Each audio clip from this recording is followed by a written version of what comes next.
que eu tenha vindo destruir a lei ou os profetas. Não os vim destruir, mas cumpri-los. Porquanto em verdade vos digo que o céu e a terra passarão, sem que tudo o que se acha na lei esteja perfeitamente cumprido, enquanto reste uma única iota e um único ponto. Isso é, nada passa. Então, eu vou dizer para vocês, vou contar para vocês uma história que tudo fica registrado. Certa vez, uma prima minha, católica, né? Ela casou, foi muito feliz e teve 2 filhos, uma menina e um menino. O menino, depois, ele já teria hoje 12 anos, a idade do meu filho, ele estava com 4 anos e era muito traquina, né? Muito rebelde. Ela foi no shopping e depois deixou o carro encostado na porta. Belo Horizonte tem muita ladeira, né? Vocês sabem. E ela abriu a porta, ele entrou no banco de trás com a irmã, que foi colocada naquela cadeirinha. A minha prima fechou a porta, contornou o carro e entrou no motorista.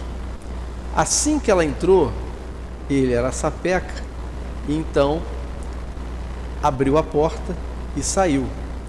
E ela ficou apavorada, porque do lado esquerdo tinha a pista, a avenida, passando os carros.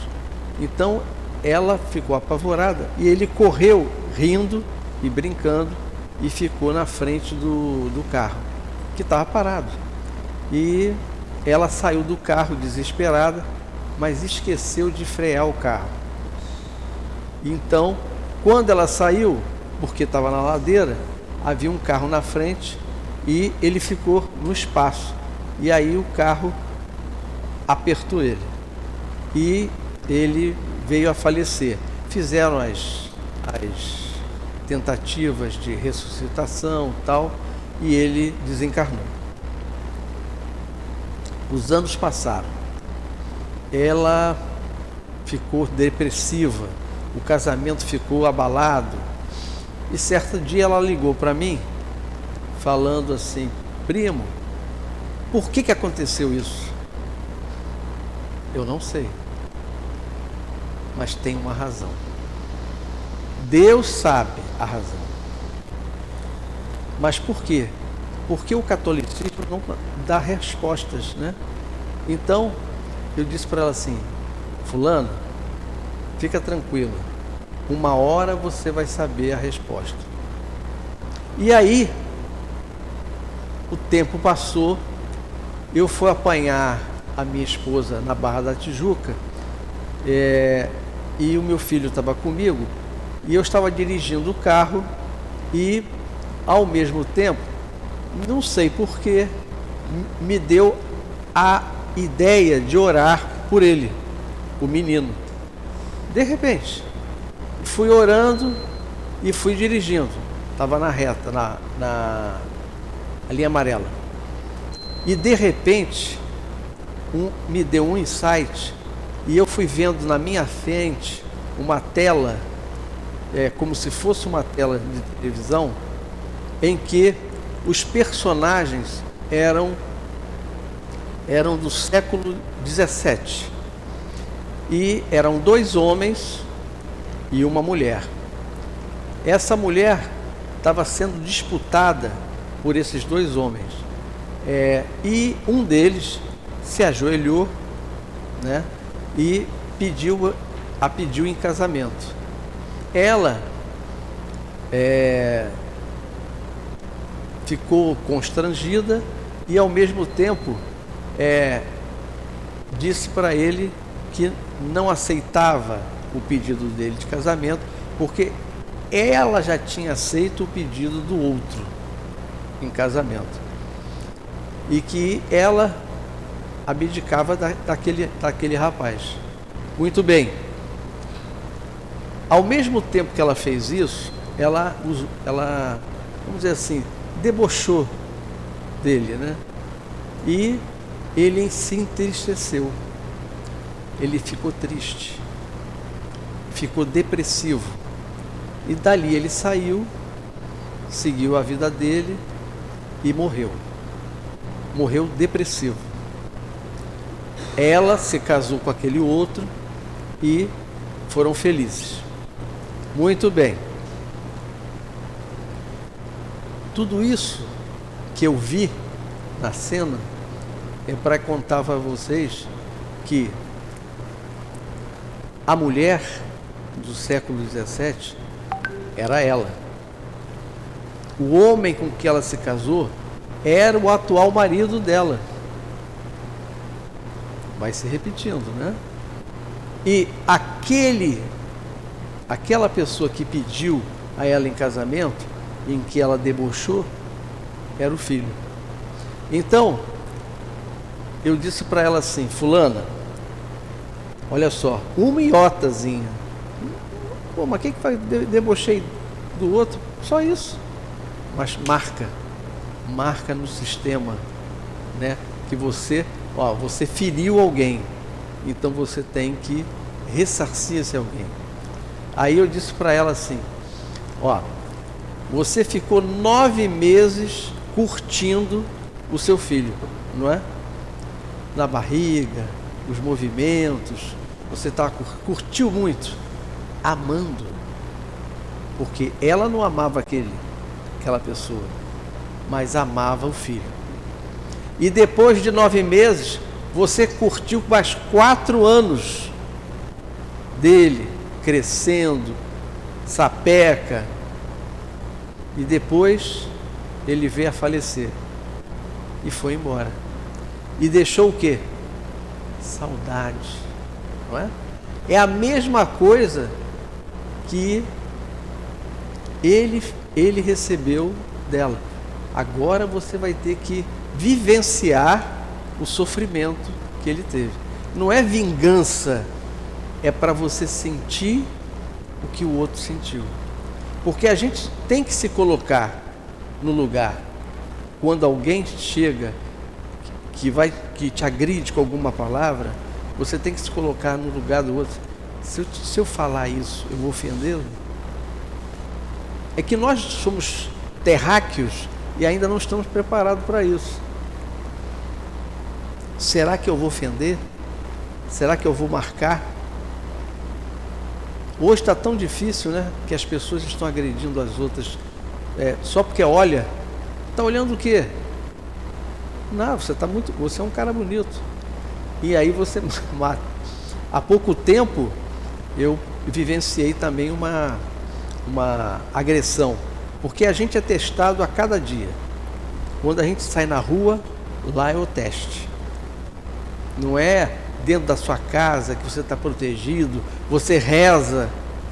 É fora do lar, vendo com o trabalho que você faz, um colega que ele visa um cargo melhor, então passar por cima de você é fácil, porque você é bom. Então eu fui levar minha esposa no trabalho e estava voltando para casa e parei num sinal de rua. O sinal fechou, eu parei. Mas tinha uma pessoa irritada naquela hora. E aí, como eu parei em cima da linha, ele falou: você não está vendo o sinal não? Fechado? Seu velho safado. E eu achei aquilo horrível. Me chamou de velho. Entendeu? Isso foi pior. Se eu estou armado, eu acho que... E aí, mas eu fiquei pensando, e ele estava muito irritado, ele foi passando, olhando assim, aí eu olhei para ele, fiz assim para ele, e ele estava com um filho na mão, segurando a mãozinha dele, um filho pequeno. E eu dizendo assim, que mensagem que ele está dando para o filho, né? De agressão. Às 7 horas da manhã, ele está me agredindo, porque se eu sou uma pessoa agressiva, e saio armado, eu já liquidava ali mesmo. Então, graças a Deus, eu não ando armado. Porque a gente pega logo o elemento e quer subjugar o outro. Então, eu fui testado e agradeci a Deus porque eu não reagi.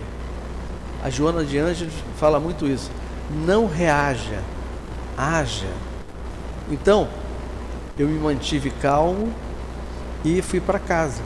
Porque a agressividade que ele passou para o filho, amanhã o filho vai fazer com alguém e pode ser preso, porque agrediu alguém.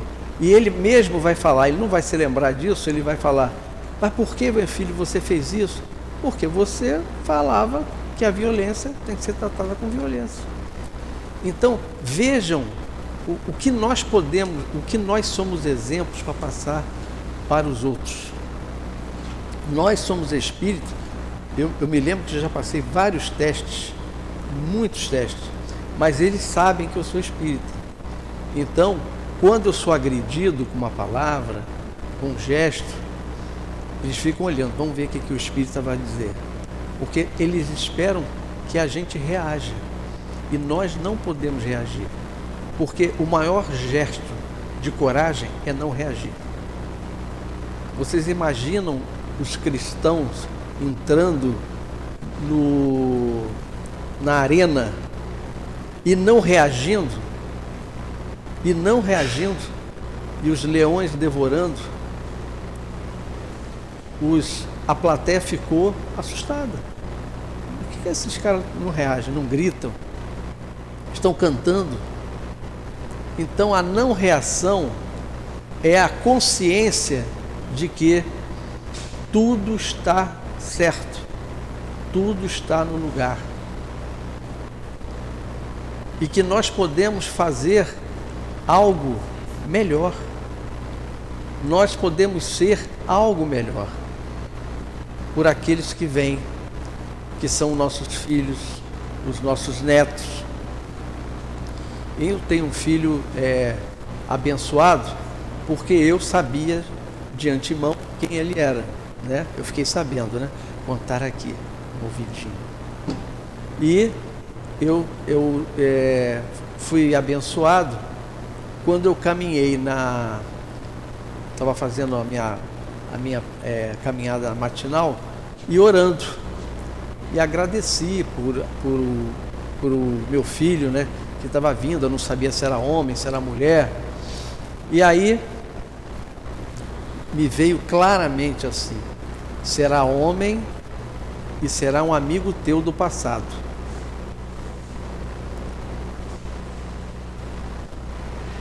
Eu sou chorão, né? Então, ele foi exatamente o que ele disse. Eu depois descobri que ele veio da França. Engraçado, né? Que todo mundo vem de lá para cá. E nós também já viemos da França. E eu falei com ele, assim, numa determinada situação, eu toquei no assunto, falei assim, ele viu a França, ele era pequeno, 3 anos, 4 anos, e viu Paris.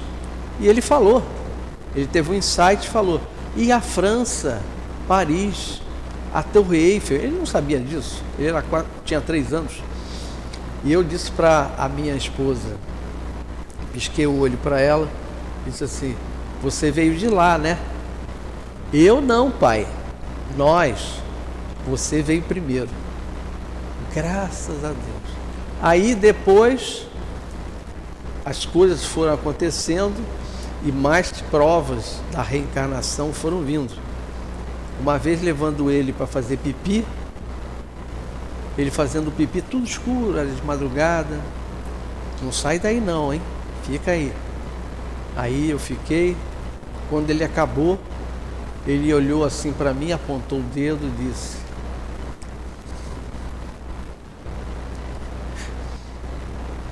eu já fiz muito isso com você no passado. Graças a Deus que eu estou retribuindo.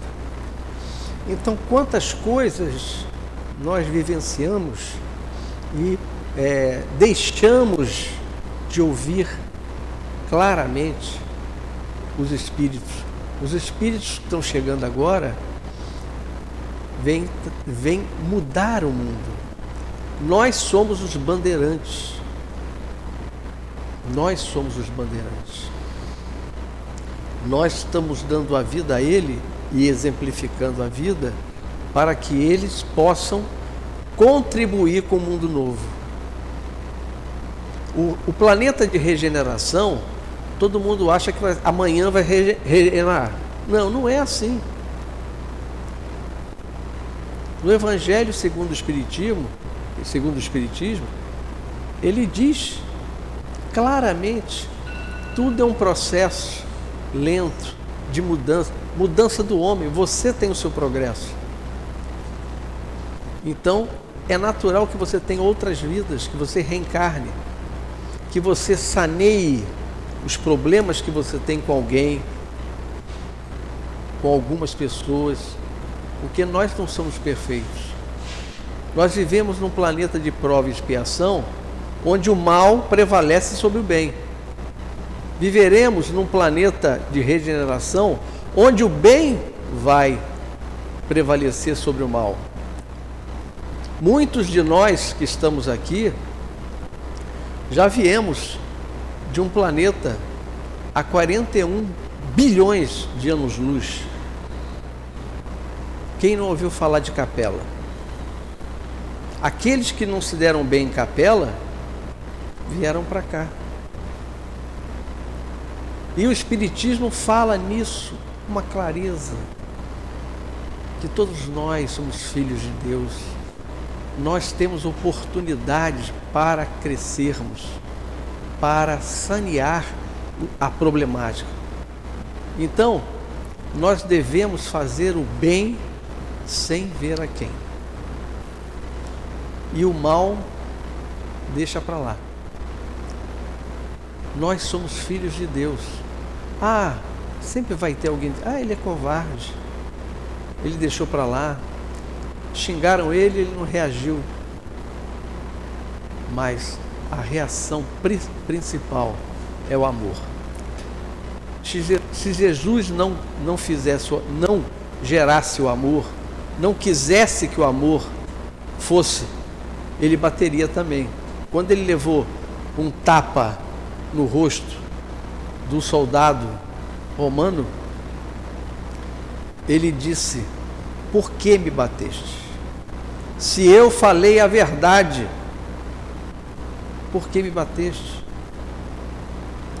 Gandhi, certa vez, que não era espírita,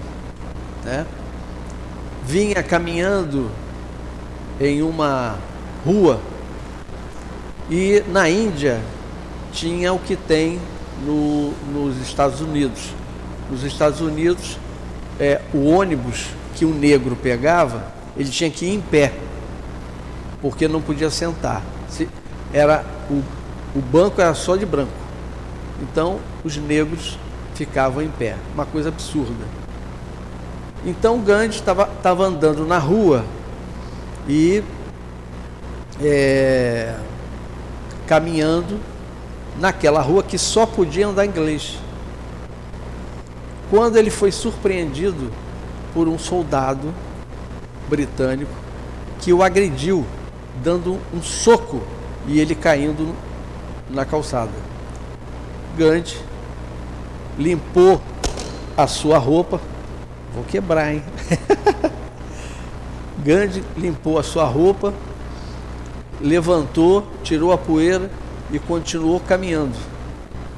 E novamente o soldado britânico o agrediu, jogando no chão. E ele, o soldado britânico, disse assim: quem é que te ensinou a ser covarde? Ele pegou, levantou, se limpou e apontou para o peito do soldado britânico, que tinha um crucifixo. Esse que tu tens no teu peito. E aquilo estava carregado de vibração. E o soldado chorou. Porque não é covardia. Um homem não é covarde por querer apaziguar, por querer a paz. Mas, como estamos ainda em violências, naturalmente nós vamos ver ainda essa... E nós não podemos escapar. Nós temos o nosso... as nossas situações que podemos vivenciar a qualquer momento, né? A gente pode sair daqui, falar tudo bonitinho, bater com um carro e morrer porque um cara estava bêbado, porque um cara fez isso, fez aquilo, porque você xingou o carro, ele me fechou e saltou e me matou. Então todos nós somos desse grupo seleto de regeneração. Busquemos, pois, seguir o Evangelho, mas seguir mesmo, porque Gandhi, ele é um exemplo dentro da passividade. Ele, certa vez, contado pelo neto de Gandhi, e as crianças são bagunceiras, né? Não tem dúvida. E ele neto, com a irmã, foram para a casa de Gandhi, do avô e da avó, e fizeram uma traquinagem, mas uma traquinagem perigosa, e foram levados diante de Gandhi, e disseram para ele que o neto dele havia feito uma traquinagem, tal, ele narrando, ele já adulto, e ele disse assim, que Gandhi virou para ele e disse assim, mas meu neto, eu não consegui passar o respeito e a moral que eu gostaria que você tivesse. Eu me senti incompetente diante disso. Então, aí o neto virou para ele, então eu vou ser punido? Não, eu vou ser punido. Eu vou me impor 15 dias de abstinência, porque eu não fui capaz de fazer você mudar. Então ele, que era neto, né, dizia, na hora do almoço o Gandhi não comia nada, e ele comendo, chegou a um ponto, 10 dias, vô, pelo amor de Deus, coma. Ele não comeu. Coma. Então, essa foi uma lição que ele não esqueceu mais, né? Então, nós temos que ter paz. Nós é que temos que ser os seres que vão conduzir o Espiritismo para o cume. Nós não queremos ser a primeira religião, porque o Espiritismo não é só religião, é uma filosofia de vida que você tem que ter. Basta que você acredite em Deus, que você seja fraterno. Quando você olhar para alguém, você o vê como irmão. Quando você vê para outras pessoas, são irmãos. Mas não esperar que o outro faça isso também. Eu me lembro que a gente tem idade, né? E a gente sempre dá o melhor de nós para os netos, para os filhos. Ficamos preocupados com os filhos. Eles precisam sempre de dinheiro, né? Coisas assim, materiais, e a gente dá. E aí depois a gente fala assim, poxa, eu emprestei tanto para o fulano, ele nem um obrigado deu. E aí eu digo assim, eu várias vezes já passei por essa situação e sempre falei, olha só, você não pode exigir o que o outro ainda não tem. Você está exigindo que o outro veja que você foi bom e agradeça. Quando você fizer alguma coisa, faça porque você quer fazer e não porque você quer ouvir obrigado. Então, é natural que o outro, que ainda não é sensível,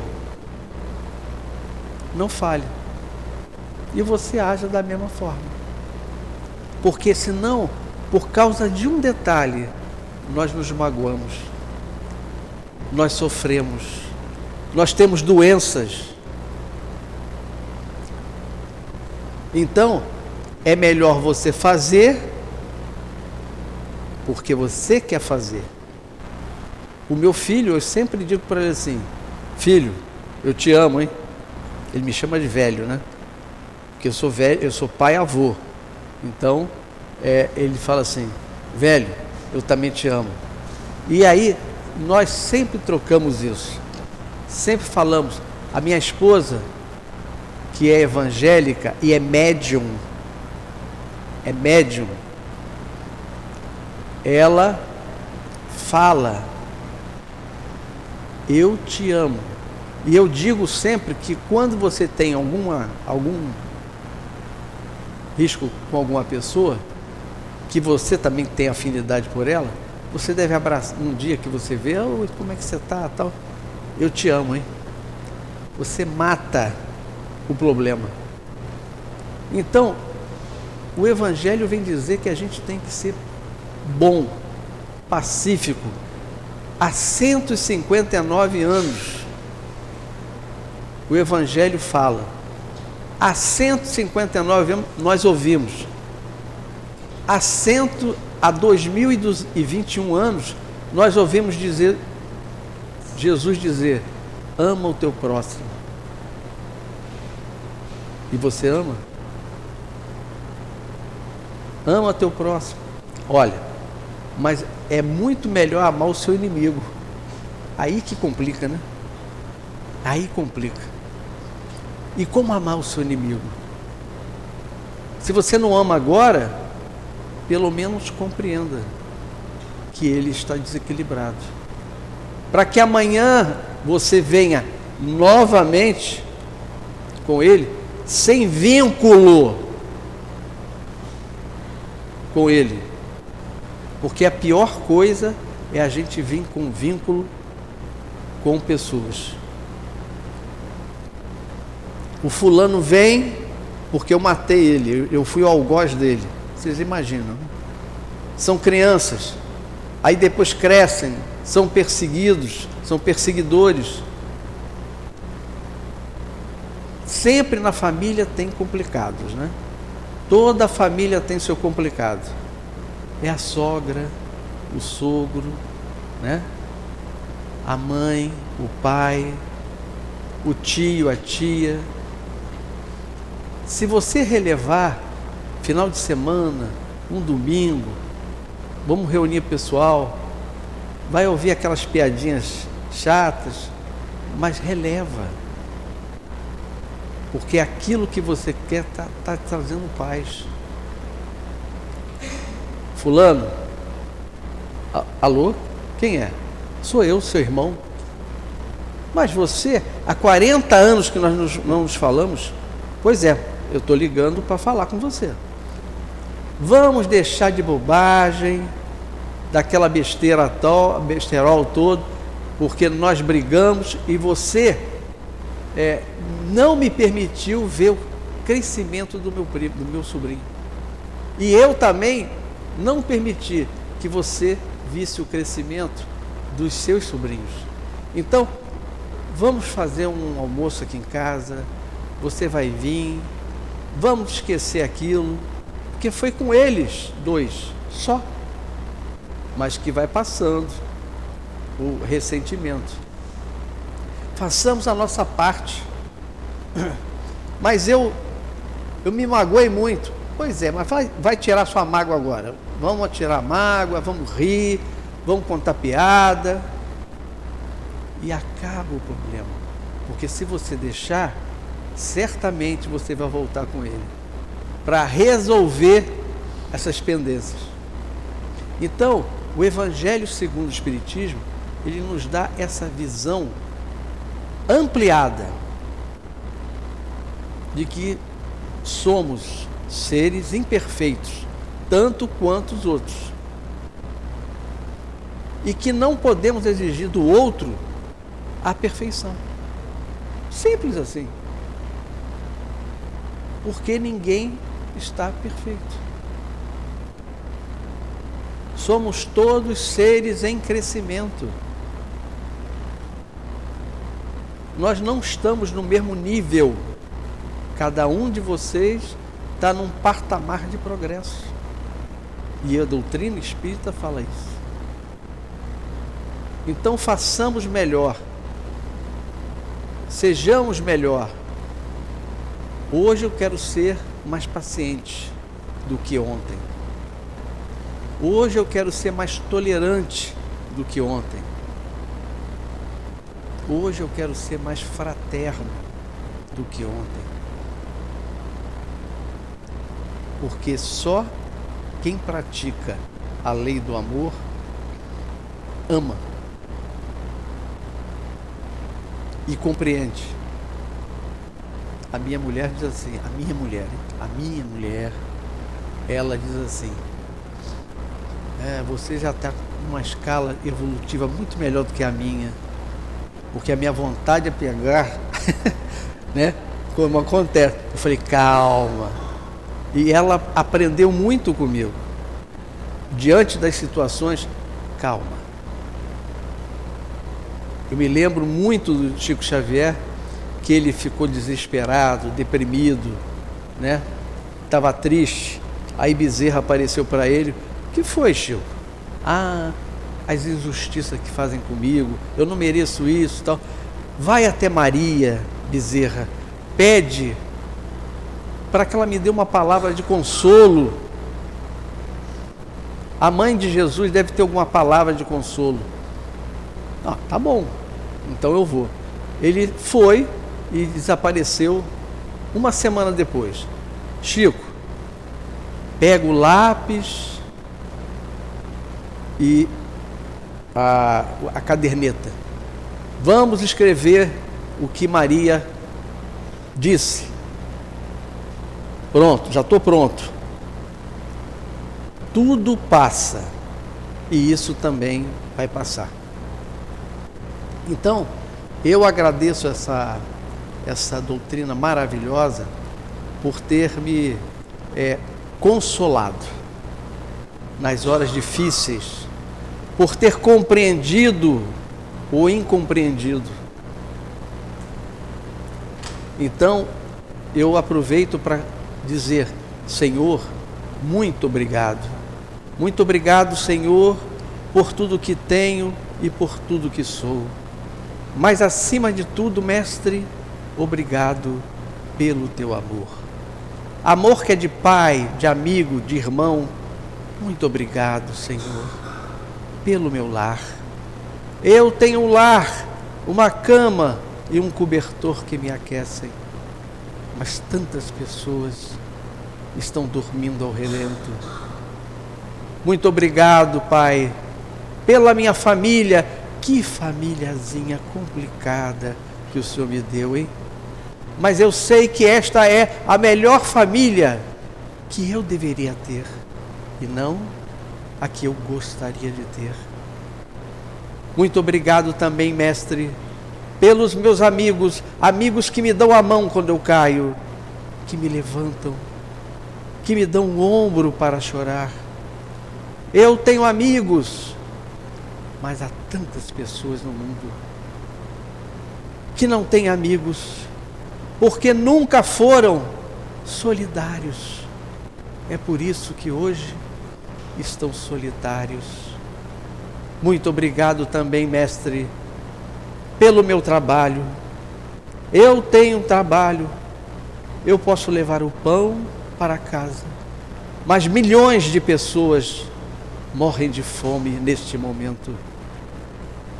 Muito obrigado também por aqueles que me perseguem, que me humilham, porque a estes eu agradeço por me manterem na retidão do caminho.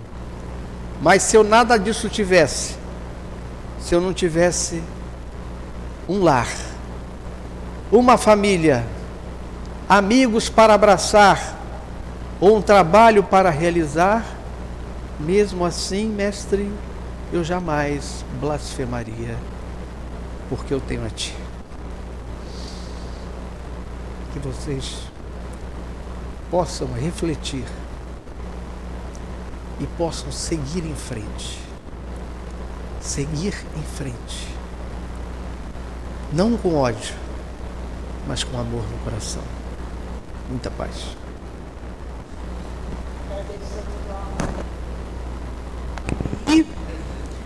Pela seus ensinamentos que nos trouxe nessa manhã de hoje, e chamamos aos médiuns que ocupem seus lugares.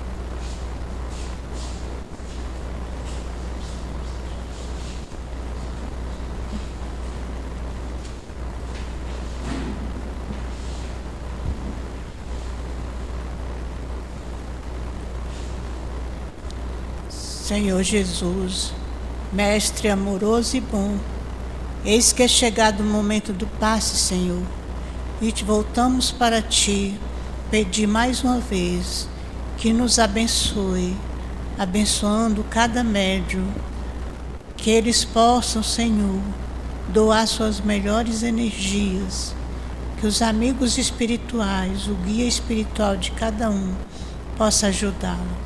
Fica conosco, Senhor, que assim seja, graças a Deus.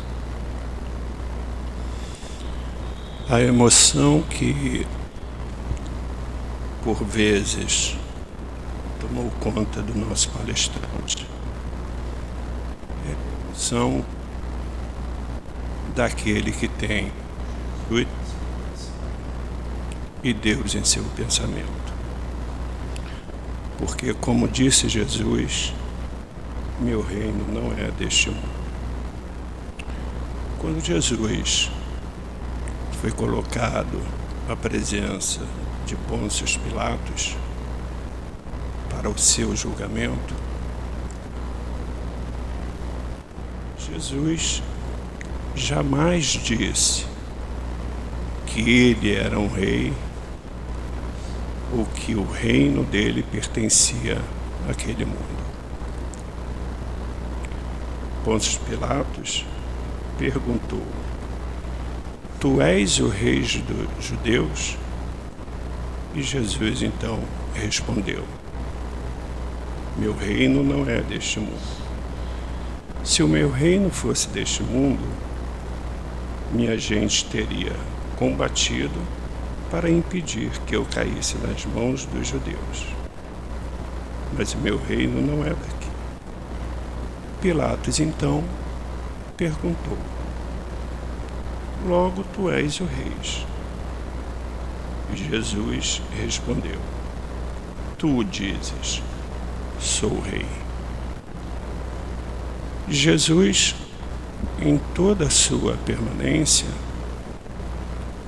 ele só nos trouxe os seus ensinamentos, o seu amor, a caridade, quando ele, por todos os lugares por onde passou, procurou revelar a existência do nosso Deus, quando ele procurou curar os doentes. Nós ainda somos esses doentes. Nós somos os doentes que necessitamos, que precisamos ter Jesus em nosso coração. Allan Kardec, com a sua genialidade, com seu estudo, ele nos trouxe através da codificação, através do Pentateuco, dos seus 5 livros, o estudo da doutrina espírita, nos explicando de forma pacífica, de forma inteligente, o que vem a ser o Espiritismo, o que vem a ser a nossa vida futura, porque nós apenas deixaremos este corpo. Nossa vida continuará na vida espiritual. E aquilo, tudo material que nós tivemos, permanecerá. Mas também tudo aquilo da vida moral que nós aqui recebemos, vamos levar. Então, que possamos ter essa mesma emoção que o nosso palestrante teve quando revelou sobre seu filho e sobre a fé que ele tem em Jesus. Que possamos ser abençoados, graças a Deus.